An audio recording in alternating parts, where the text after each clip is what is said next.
Hey guys, it's Friday and we have our shared reading time.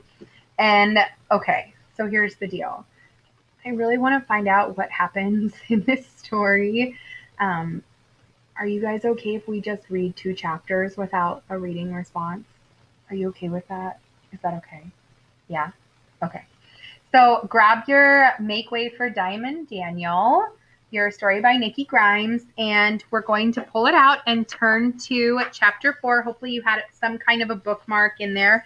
If not, it's page 35 here. Oh, my little teaching notes on my sticky note. And remember, it was Chicken Nugget Tuesday, and they did this really cool thing for the beginning of the chapters where they have it's chapter 4, and they have this picture that goes with the chapter hidden in this 4, which I think is cool.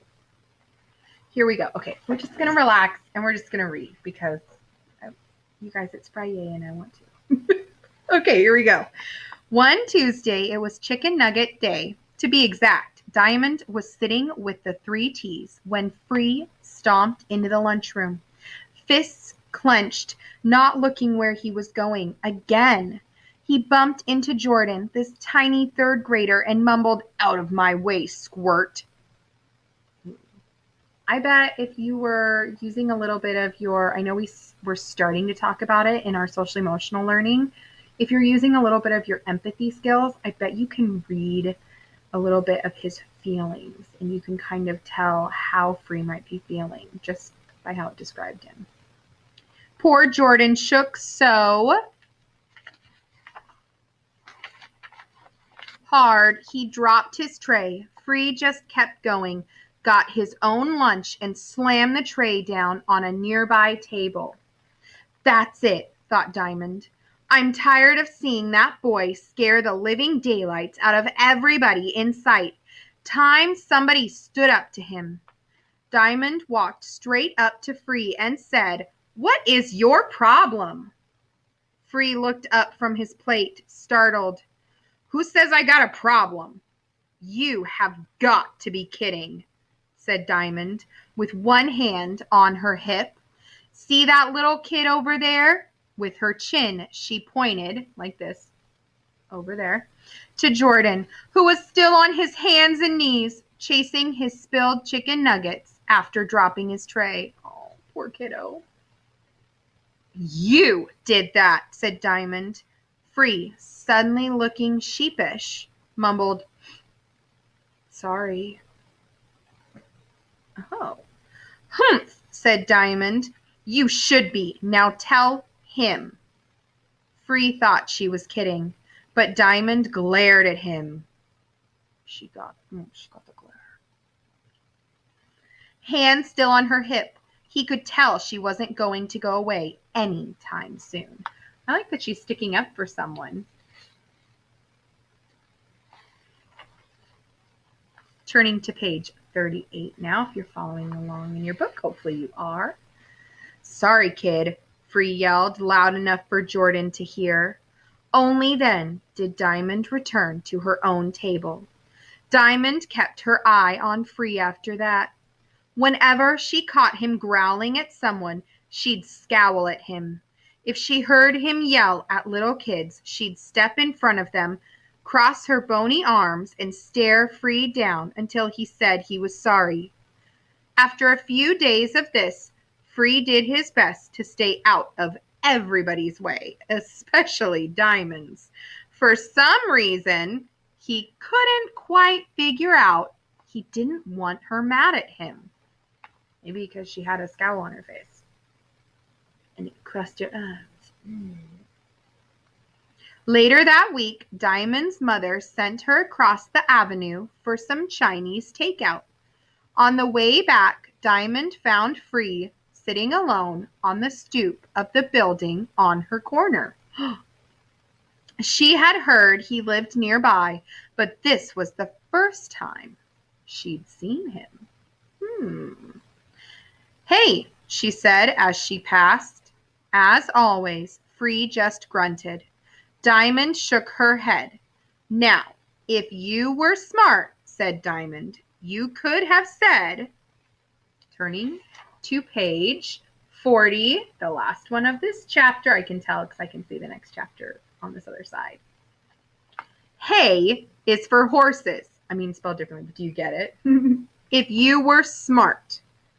Oh, so she's like, if you were smart, you could have said hay is for horses as like a funny joke back. What's so smart about that? He shot back. Dyamonde turned around and walked back to his stoop.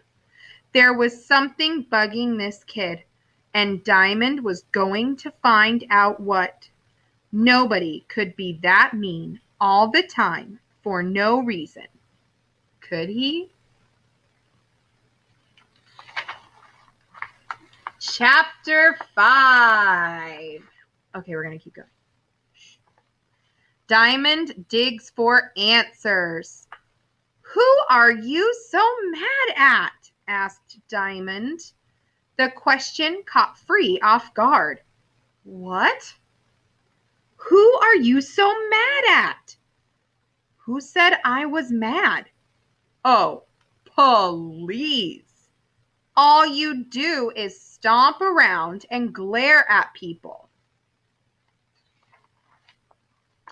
Even teachers, and I have not seen one person do anything bad to you since you got here. Not one. So who are you mad at? We'll call him back. Dyamonde's words were sharp as needles, and Free felt like a balloon that she had just poked a hole in. All the air came whooshing out, and instead of looking angry, Free just sort of sagged.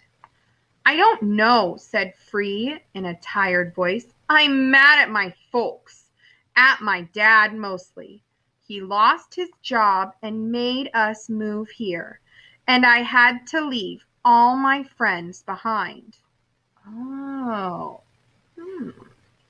Dyamonde thought about her old neighborhood and her old friends. The face of Alicia came swimming up before her eyes, and Dyamonde had to swallow hard. She wasn't mad at Mom for making them move, but she understood how Free could be mad at his dad.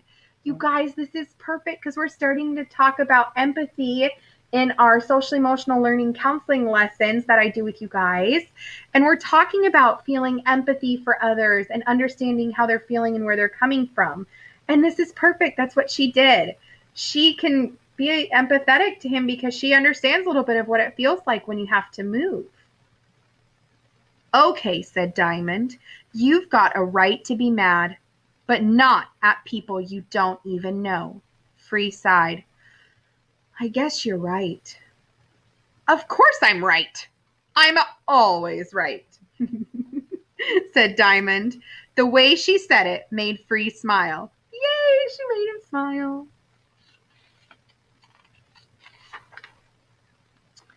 What's your name again? He asked. Dyamonde, with a Y instead of an I, plus an E at the end. And yes, I know, I must be a diamond in the rough because I'm plain as coal, blah, blah, blah. I've heard it all, said Dyamonde, rolling her eyes to the sky. Kids tease you about your name all the time? Yeah. How do you stand it? I hate it when kids tease me about mine.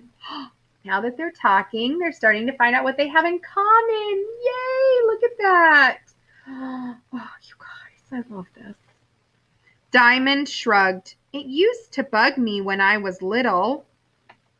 I even changed my name to Diana for a week. But Dyamonde sounds so much more beautiful. And I figured anybody who made fun of it was just plain silly.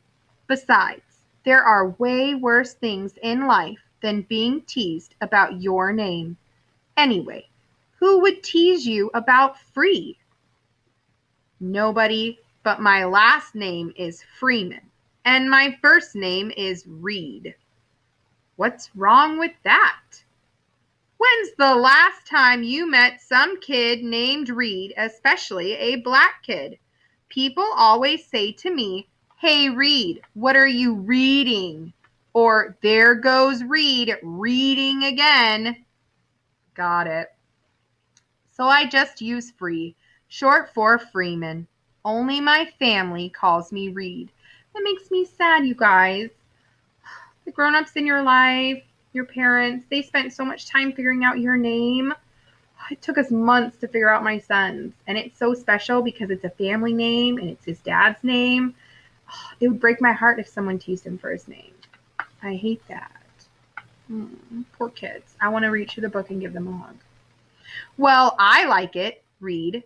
Don't worry, said Diamond, rising from the stoop. I won't call you that when other people are around. Well, gotta get this food home before it gets cold. See ya. See ya, said Free. Diamond took a few steps. Okay, we're turning from page 49 to 50 now. We're on 50. Then turned back. One more thing. Quit being so touchy about your name, said Diamond. Believe me, I've heard way worse. I used to get teased for my name, and it's a pretty easy, simple name, and I still got teased for it. With that, Diamond ran to her building and disappeared through the door before Free could speak. She liked getting in the last word, and why shouldn't she? Isn't that what all smart people do? She got in the last word and then ran away before he could say anything else. All right, turning the page, chapter 6, Hayes for Horses. We're going to read that next time. You guys, we're almost done with the book. We've read so much. Hopefully you are following along so that you can say, yes, I've read that book.